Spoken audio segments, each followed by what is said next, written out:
So, and we all have been involved with music business, things like that. So let's talk about this. What impact is this having? So let's start off with creating music, right? We've all done it. You both have done it a lot more than I have, but we've all been down the road where we've written songs and created music. What kind of impact is this having on the creative process? And what impact do you think it's going to have down the road? Well, I'd like to actually address, when we talked last, Justin, you had brought up the Sony buying Queen's entire back catalog, which includes their likenesses. Yeah. So this raises some ethical questions. And I was hoping that, because we didn't have enough time to really dig into it, but I wanted to see how you felt about that, because I think you and I are on the same page with it. But I'd like to see what your perspective is, because I geek out on the tech, Yeah, I mean, the tech is cool. We've seen things now with like that guy who was able to take that old trashy Beatles film and feed it through AI, and it was able to separate things into tracks. They were able to like isolate vocals and, pull frequencies out of a kick drum and identify it as a bass guitar. Like, that stuff is absolutely amazing that it's able to do that. The ramifications that I fear long term, we already live in the world that we live in, just this conversation here for the sake of the audience here, in like the rock and the metal community is definitely more stuck in the past than any other genre that I can think of. So yeah, I'll buy that. what I see, what I fear anyway, especially as like a young artist who has some skin in the game, if I can take Queen's catalog, for example, if I'm Sony and I own their likenesses, now I own their music, now I can program the AI to just write a Queen album whenever I feel like putting out a Queen album. What do I need a new band for ever? Like, if I could just make endless amounts of Queen albums, endless amounts of Beatles albums, even myself, like, I played with some models today. I've got a couple of them up here, just for the sake of this conversation. There was one program that was called like Marika. I don't know how to pronounce it, but one of the things that I found scary as shit was like, when I opened this thing, I was expecting to just like prompt it and tell it like, hey, write me like a metalcore song with a big breakdown, or whatever it is you're trying to get the thing to spit out. But one of the very first things it asked me for was a reference track, and it allows you to drop a link to a Spotify or a YouTube video. That is nuts, because now I can tell this thing, pick any obscure band in the world. I'm a really big fan of the band Silosis. Silosis is a very tech, very complex band, very, very hard to imitate. Like, nobody's ever really sounded like Silosis. But I can now drop a link to a Silosis song into an AI program and say, hey man, write me a Silosis album.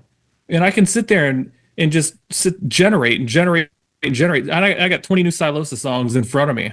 And to me, that's so crazy, because Silosis as a band can only write an album once a year, once every 2 years. I just see like, and it's expensive. It is, but it's free to just sit there and mash this button and get all the Silosis music I've ever wanted. Well, now I don't need Silosis. And like, to me, that is just like a terrifying thought, that we can replace the human brain and the musical process and what goes into creating an album or a song. We can just replace all that by just mashing buttons. And like, I know that we're supposed to call this progress, but to me, that is just not progress. Like, for one, I think that it's very unethical that I can just link to somebody else's music and use that to train the AI. That seems like it should be illegal. I don't know I don't even want to begin to pretend like I understand the legalities of any of this. I think when you have record labels who own the likenesses and stuff, like, that's a different story, because they do own it. But yeah, when I can just like literally drop a YouTube link to your band or Tony's band or my own band and just rip it off, like, that's crazy, and it's super unethical, and I hate it. And I don't disagree with you on anything you just said. It's super unethical. It's crazy, and I hate it. At the same time, I have to, the choice that we have is to then not to do it. So what I would argue in this case, because like you said, what do we need Silosis for? Well, what we need them for is that, very much like how we have an organic foods industry that's huge because we got tired of the airsats, the bullshit that's in the food that is made for us. There is going to be genuine, authentic, organic music. And that's going to create a totally new industry. It's going to create labels that pride themselves on choosing the very best organic music that they can get and doing right by the artists. And I think that people get behind stuff like that. I'd pay more for it myself. I guarantee the two of you would too. If it was going to cost me, $20 for a CD, but if I got the guaranteed organic thing and I get to know who these guys are and what their inspirations are really about, like we used to when we'd buy a record and we'd look at every little detail on the liner notes in the inner sleeve, that's what that would bring. And I think it'll create it'll actually really it'll do wonderful things. I also see that, of course, we'll have our scandals too. This this pop artist said that she never uses AI. She's 100%. Oh, and we actually caught her using AI to write lyrics. That's going to be a thing too. So I think all it's going to do is transform it. It isn't going to destroy it. It will transform it into something very different. I personally like writing music, and I think your concern in terms of why would a record label that would have to spend that much money want to spend that much money? Because again, it's like, well, they'll look at it and go, we can spend this much money. We can get AI assisted mixing, but at the same time, a mix engineer has to be present and sign off on it. We can actually cut the time in half doing the same thing and still produce something that sounds like that mix engineer did the work because he did. He was part of that process, but the band still had to set up and put microphones in front of shit and actually perform what it is they're doing. I also think that one of the things that I'm sure we can all agree on is ever since, the last 20 years in particular, where you got, drum kit from hell and all these incredible, drum sampling programs, we get really just completely sterile sounding drumming on some of these records that we listen to, because that became the standard, that precision that, we do everything to a click. It doesn't have a push or pull to it anymore. Rick Beato was talking about that kind of stuff. Actually, he was pointing out what made some of these earlier records so great was just the imperfection of the way people play. And I think we'll find that returns too, and people will be able to hear that difference. Can AI learn it? Yeah, it probably can. At the same time, from a record label or a band or a promoter's perspective of, we're going to guarantee that you're getting the real deal, there's an industry there. And that industry will probably find a lot of investments. It might reduce the size. Now, we talked about this briefly last time I talked to you, and that was, who's going to carry the music business after these bands that have been playing for 30, 40, and 50 years are gone.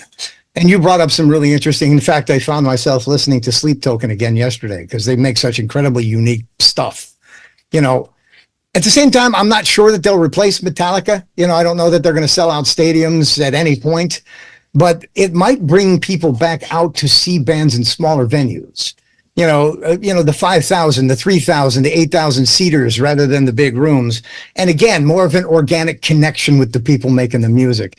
That's just the way I see it. I could be totally wrong about all of this stuff, of course. Right. But again, I don't see that it's going to destroy. I think it's going to give us new avenues for creativity. So let me give you guys a little bit of an example of something, Christian, that you brought up. So back in 2004, 2003, somewhere around there, probably early 2000s, digital cameras started becoming pretty big. Mm-hmm. The film production industry, as far as died. This here, negatives of cars that I've shot, right? Well, what happened was, obviously, all these film types are getting discontinued, and there were very few of them. So the first time that I ever shot on a film camera, I was able to find roll film. They didn't have very many film types there, and there weren't very many companies making it. Kodak had a very limited amount. Fuji did. You really didn't have a lot of these companies making camera film. And I remember when I started posting a lot of my scanned images and things like that, people are like, man, what kind of settings you use on your digital camera? And I'm like, well, I didn't. Well, then, and I'm not saying I'm the cause of this because I'm not. What has happened is people have realized that look of their work looks a lot different, shot on a different medium like that. And now a lot of these film types have come back. Now a lot of film cameras that you couldn't sell for $2, now go refurbished on eBay for $125. This camera here, like a mint condition one, with a decent lens, and when I say mint, I'm talking like it looks like it's brand new. It'll sell for $900 to $1,000, right?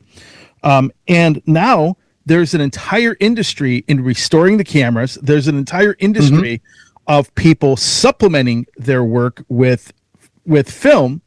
Most of it was in the black and white sector, but there's people like myself that shot whole racing events that were in magazines using that stuff. And people are like, man, how do you get the cars to pop out? And I'd be like, I didn't do anything except I shot it on a different medium. I color corrected some stuff and maybe removed a telephone pole or something like that. But in general, that became a resurgent when people thought, oh, digital is just going to wipe everything out. So Christian, I get what you're saying in regards to how you may have that same kind of thing prop up with music. And I completely understand where Justin is going because me too. I was going to bring that up, but he already brought it up. So I'm not going to say anything about it, but it is a scary thing. Trust me. Well, no, what I think to add to Christian's point, because he's right. I think that what you're going to have, no one's going to press AI music on vinyl. Well, I shouldn't say no one. There's going to be some asshole that does it, but most likely, given the cost of pressing vinyl, I wouldn't think you're going to spit out your prompted songs and stick them on an LP and charge $35-$40 for it. So I do think that, the collectible music, we've obviously seen a humongous resurgence of vinyl over the last 10 years. Yeah. That's a very tangible, very human thing. You get to hold it. It's tactile. You own it. No one can take it from you. So I think that will be a big thing. I do think if there is a silver lining to all of this, when everything becomes fake, and I think we're pretty close to this already, like you were talking about, quantized drums and auto-tune vocals and fudged guitar parts that were stitched together in post and all this other shit. When everybody sounds the same, the live show is what really starts to separate the men from the boys. Yes. So that is where I see a band like Silosis having the advantage over pretty much anybody, as they have Josh Middleton and nobody can do what that guy does. So I do see that driving live music, and I think it will create a demand for live music that doesn't sound like a computer. Then you have to we have to come back and talk about backing tracks and all that, whole different discussion. But yeah, I do think it's going to open that avenue up for sure. Yeah, and the other thing is too, because there's a lot of people in the music business that are really kind of already there's a backlash towards anything that's synthetic. And then the other thing is, and it's crazy because you'll see these press photos or you'll see these videos.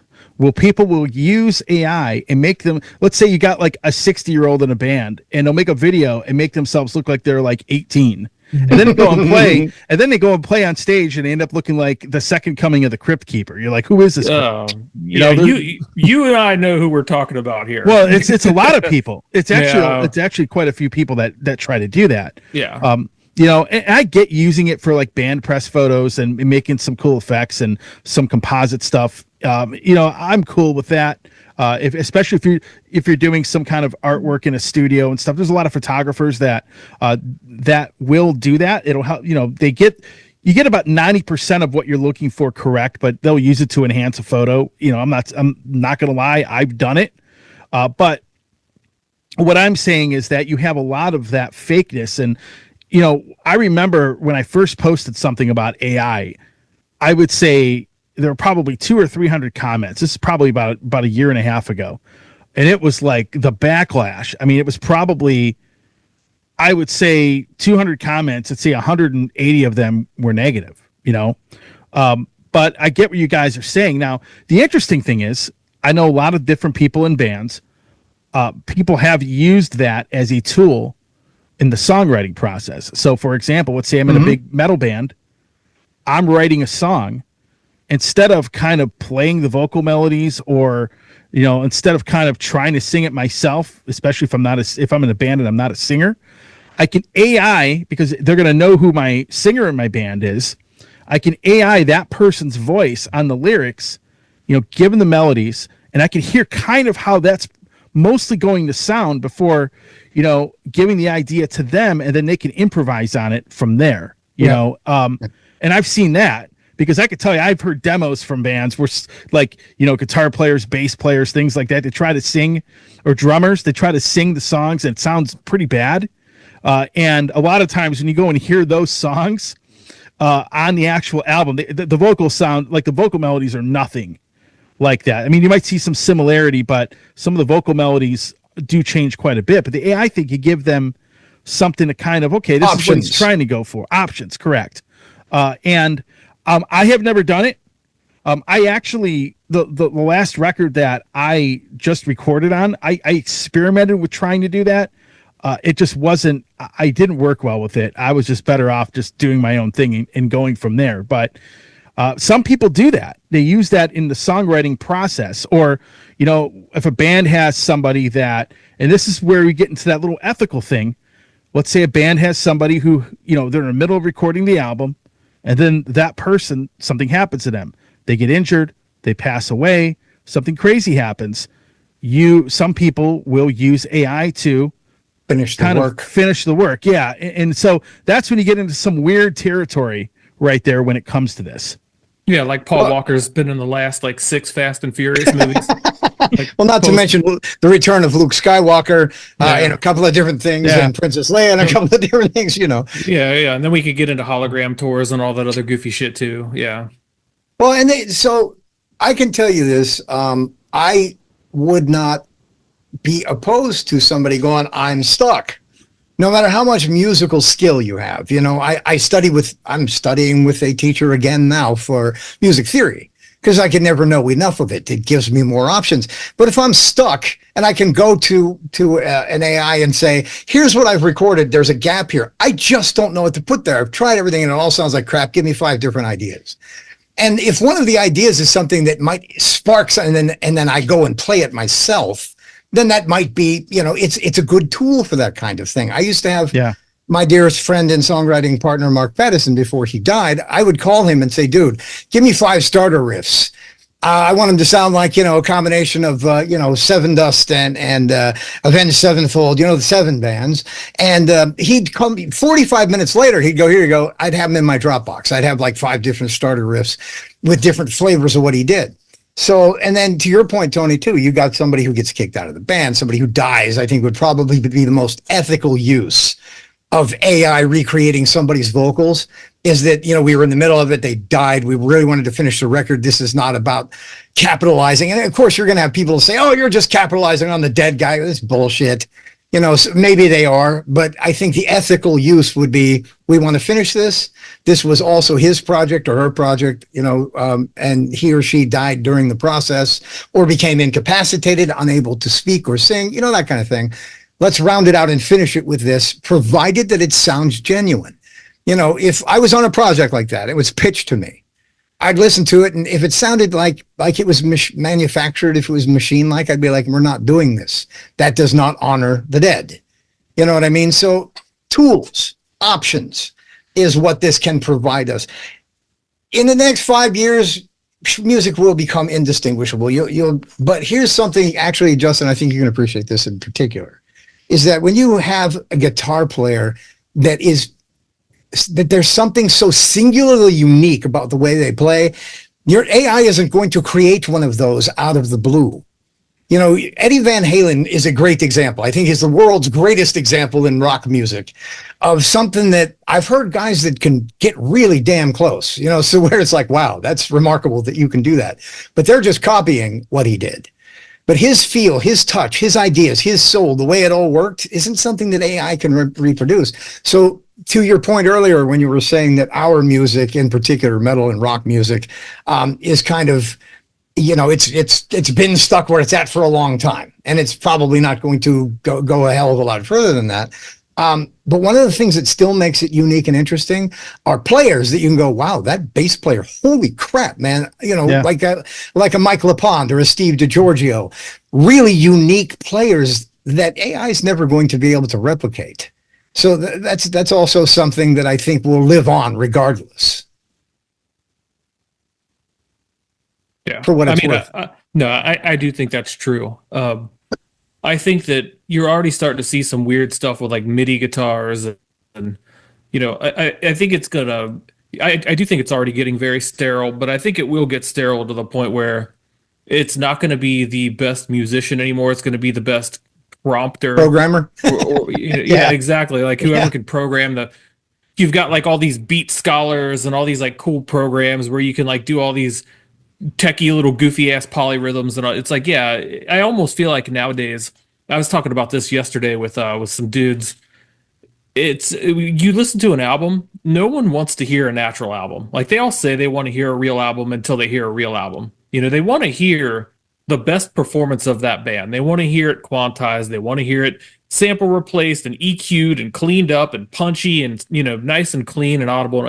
No one wants to hear what a band actually truly sounds like standing in front of them playing, or they just go to a show. And even then they want to hear backing tracks. But what they really want to hear is who has the best engineer. They want to hear who has the best mixing engineer. Like when who you has buy the best album, production. Sure. Yeah, okay. You want to hear the best sounding album. You don't necessarily want to hear the best sounding band. You want the best sounding album, as goofy as that sounds. It's like any album that comes out now is only as good as the engineers that worked on it. It's performance only gets you so far, but it's so much of it's in the box already. It's so much of it's already dependent on technology already. You were talking before we went on air about, and I think you should introduce it, but like the purists had a pushback about the PA system, and if you want to talk about that, because I do think that we're at the point of what you were talking about. Yeah, what I was talking about was that when the PA system first came into use, it didn't sound very good, so it was generally used for PA, public address. Little speakers going, line up here, and that kind of crap. When they refined it in the 1920s and the 1930s to be used for live music, it was a little earlier than that, but it became very wide use in the 20s and 30s. There were people saying that this is a crutch for singers who aren't as good as singers that could actually project out into an acoustically tuned theater. So you got a lot of critics who would write about how they're just leaning on this newfangled technology that makes them sound better than they really are. These people don't, and we've all heard this too. If you have too many effects on your guitar, it's because you really don't have any skill as a guitar player, which is bullshit. 9 times out of 10, if a skillful guitar player is using it as a way to paint their idea.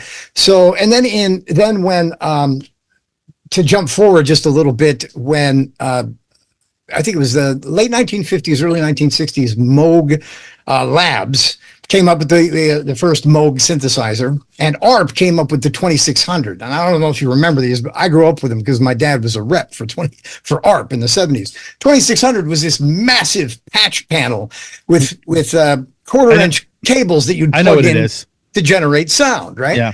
And of course, that became, again, anybody who uses that is having the technology do the work for them. A really skillful player needs an acoustic instrument or can play the organ, because it does take a great skill, a deal of skill to play an organ. But these were the complaints. And rather than recognizing that this gives you more options, with a Moog, with a synthesizer, with a PA, suddenly we can reach more people with more ideas than we would have been able to come up with without them. And AI is going to take us in that direction, but I really don't see, especially with rock and heavy metal music, dude, we as metalheads would never stand for it anyway. It'd be like, this is bullshit. I'm not buying this. I'm not listening to it. I mean, I might say, okay, cool, that's a cool AI song, but am I going to give them money for a ticket or a t-shirt? Hell no. And I don't think you guys would either. And it's not because I'm a purist. It's just because it's about people, and it's about artists. It's about people doing the work and what unique and interesting thing they come up with. Here's something that we all know, man, and I say this very often. A successful band is just like when we talk about band chemistry. If you don't have 2 parts of H and 1 part of O, it doesn't make water. So if they're, so when 5, 4, 3, 4, 5, 10 guys, people get together and make a band that actually works, it's because there's a synergy that's happening between them that gives it something unique and interesting. And you're not going to be able to squeeze that out of a machine, no matter how hard you try, no matter how sophisticated it is. I want to go see them do it too. So you get all that out of a machine, and then I guarantee you we show up and see, if it was like an AI created record, but we go to see them live, we're going to go, wait a minute, they're not playing it the same way. This isn't the same thing. We're not stupid. We can also, it's kind of like being able to tell, CG in movies. It's gotten so good that it's almost impossible to tell anymore. There's still something that inside, we feel it. There's something weird about this. What is it? I can't put my finger on it. And I think that's something that, and I'm speculating now, this is me being non-technical. I think that's evolutionary. The idea of revulsion, for example. This is why we don't have sex with animals, because it's built into us evolutionarily not to do it.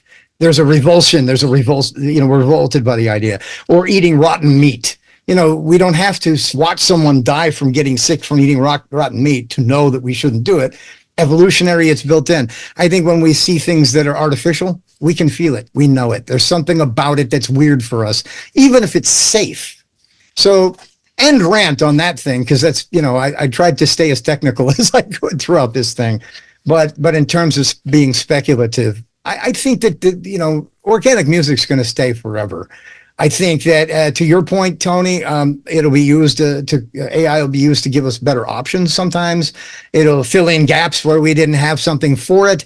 Right. But we'll know. And I think I can tell you this, I think pop music is going to suffer big time from it.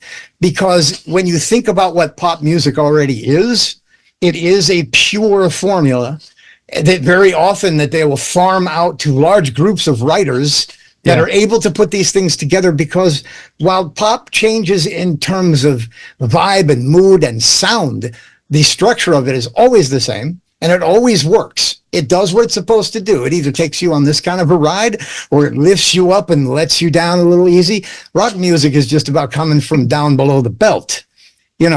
So those are things that I think pop is going to have a real hard time with this. They're going to have AI create the biggest possible hits for next to nothing. They'll hire really good looking people to go play it live and pay them next to nothing.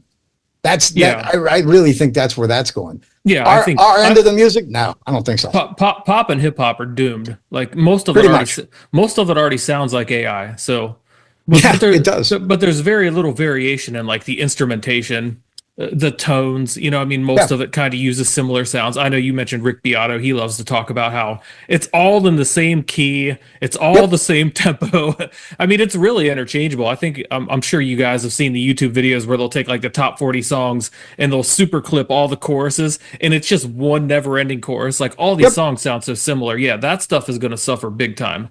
I think because it's already written with a formula. That's why. Now, you still need, I got to give credit to the incredible vocalists that sing this stuff. I right now, I don't know if you saw my post on Facebook, but Pink does a version of Babe, I'm Gonna Leave You live with Justin Derrico playing guitar. He's actually the Voice's primary guitar player, the house guitar player.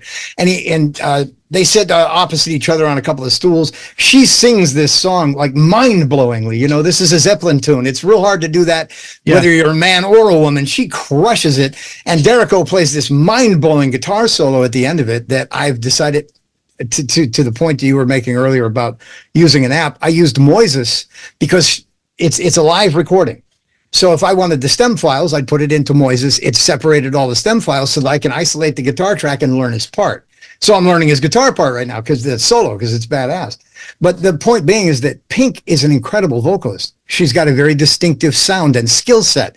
Shakira is another one. The biggest ones we can think of, Celine Dion, they sing formula songs that are most often written for them because it is commercially viable to do so. But what's going to end up happening is that these huge artists are going to find themselves working for wages rather than millions. That would be my guess.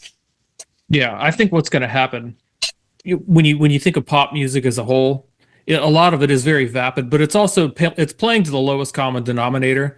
Like it's McDonald's. Taylor Swift is a McDonald's cheeseburger. It's It's not the greatest thing in the world, but it has sold billions and billions and billions of cheeseburgers, you know? Because it's got a flavor of its own that works and people buy it. It works. It's not the worst thing you've ever heard. It's not the best thing you've ever heard, Right. but like enough people like it to sustain it. I think what's going to happen, a lot of the people who consume that sort of like the surface level music fans, like the background music fans, the top 40 or classic rock radio station fans, these people don't care. Like, I hate to say it that way, they genuinely don't care. Like, they'll put on, in my city, it's WEBN. It's like they play, the heaviest thing they play is Metallica. And 3 times a day you get to hear Alien Ant Farm's cover of Smooth Criminal. And it's like, why do they still play this bullshit? Because the people listening, which is a good cover, by the way. It's a really good cover. It's a great cover. But let me ask you, if they stop playing it, would people stop tuning in? Like, no, it's just fucking background music. It's all it is. It's background music for the guy screen printing t-shirts or fucking wrenching on a car. It's playing on a radio somewhere in the distance. No one cares. Like, you could give those people AI music and they're not going to give a shit because they already don't give a shit. So I think what's going to happen, fair point. Yeah. You're going to cut the audience just down even more. Like you just said, like they're going to work for wages. I think like you're going to have a certain subset of fans that just genuinely don't give a shit. You're going to have a certain level of fan that's like a casual listener that just wants to hear the thing they want to hear and they don't care how it's made. Right. So I think you are going to take like metal and rock music, which is already for most part living on life support, and like you're gonna start to flatline it just like a little bit more. So I think it is gonna erode some of that. And I think the talent, but the talented artists, the thing they're gonna be up against is like, are they gonna be more talented than the computer in 2 years? Like I don't know. I don't think they're gonna be. I think you can take like Lady Gaga, I think is probably the most talented of like the current female. She's the real deal. Yeah, she's insane. But like how long is it gonna take to train an AI to do what Lady Gaga does? It's going to have perfect pitch. It's going to have every tool at its disposal. It doesn't have to worry about the condition of its voice that day. It just spits out songs. I don't know. That's where I see the biggest problem is that how long are the best of us going to be better than the computer? Well, here's to that point. I think it might be a kind of a roundabout way to relate to your point. I meant to say this earlier too, is that over the last 20 years, I would say that because anybody with Cubase, a couple of decent microphones and some speakers has been making music and saturating the world with substandard stuff, and they're becoming TikTok and YouTube stars. And the ones that become TikTok and YouTube stars are the ones that have risen to the top. So you still have hundreds of thousands, if not millions of bands cranking out crap that sounds like crap and isn't very good, but they get a lot of people to listen to it because it's on YouTube. So I think at our end of the business, where we live in rock and metal in particular, is that now real talent, real skill, real production value will return. You're right. Yeah. Let's drop the quantized drums. To your point, I do like a good production, and we all know that's why we hire good producers. A great producer makes a record that sells, and it sells because of the way it sounds to people. Everything sits just right. It is mathematics, and we listen based on those mathematical equations, whether we know it or not. So bringing in quality producers to create quality productions of organic music with quality musicians, it's going to find its way back to being, as in the 80s, man, they were signing pretty much anything. But who are we still talking about? We're still talking about Metallica. We're still talking about Motley Crue. We're still talking just a handful of it. And the record labels at that time knew it too. These are all going to fall off. These are the ones who will stick around. And I think we'll end up back there.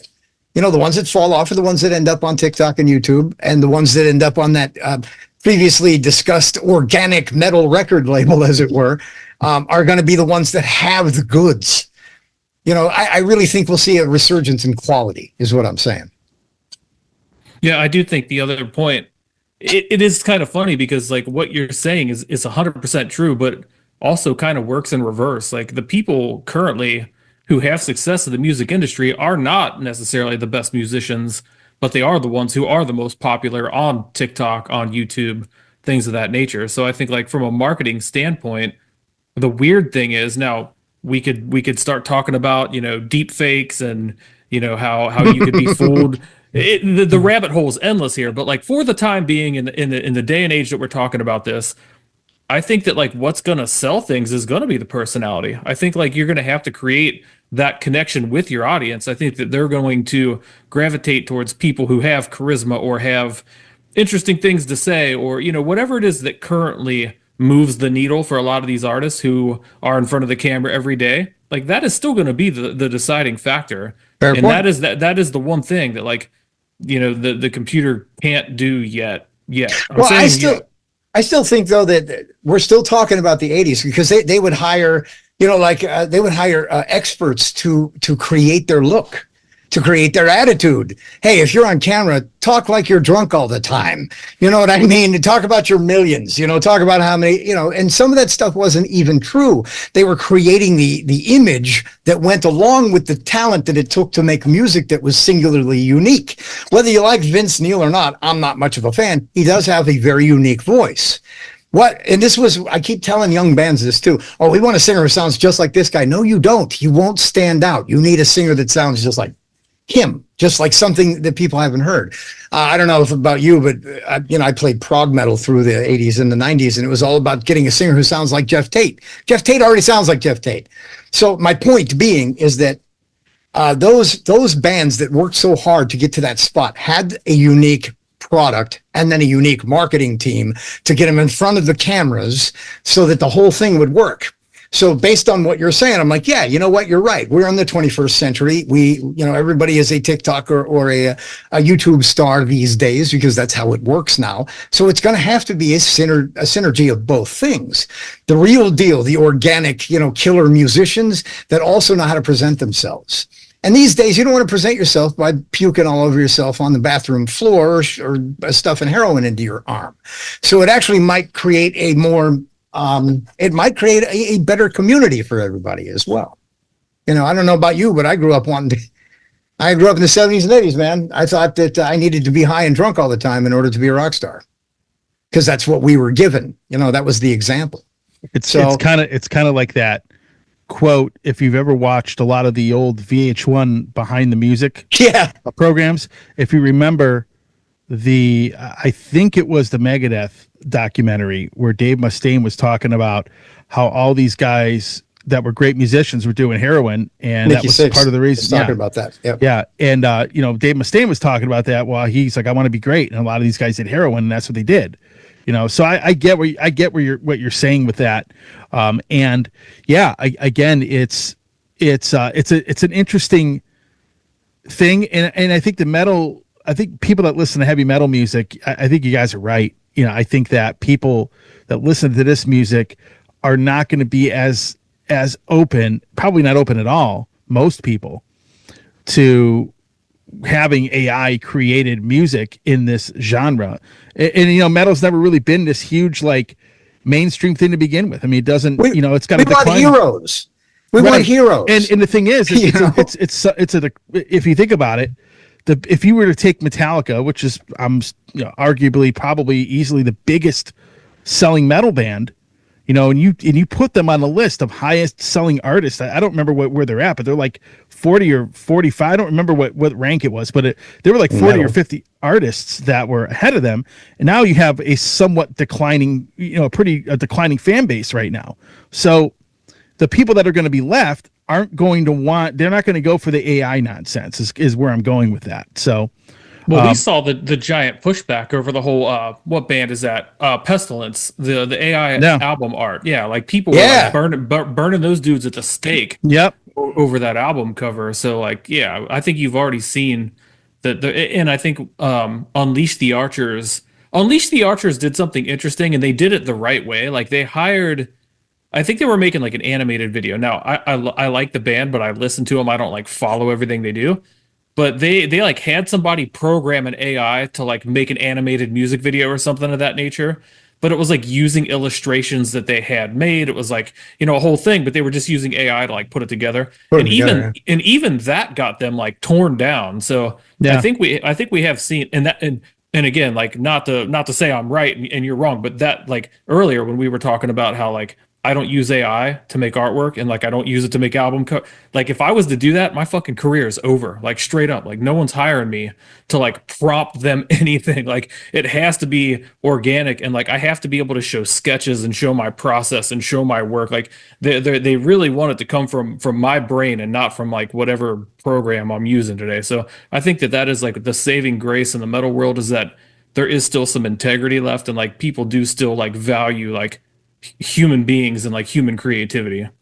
Well, I'll tell you what, I really appreciate that part of our conversation, because it made me think that while I've got Scott using AI to generate marketing pieces and stuff for my tech company, I'd come to you to make me an album cover.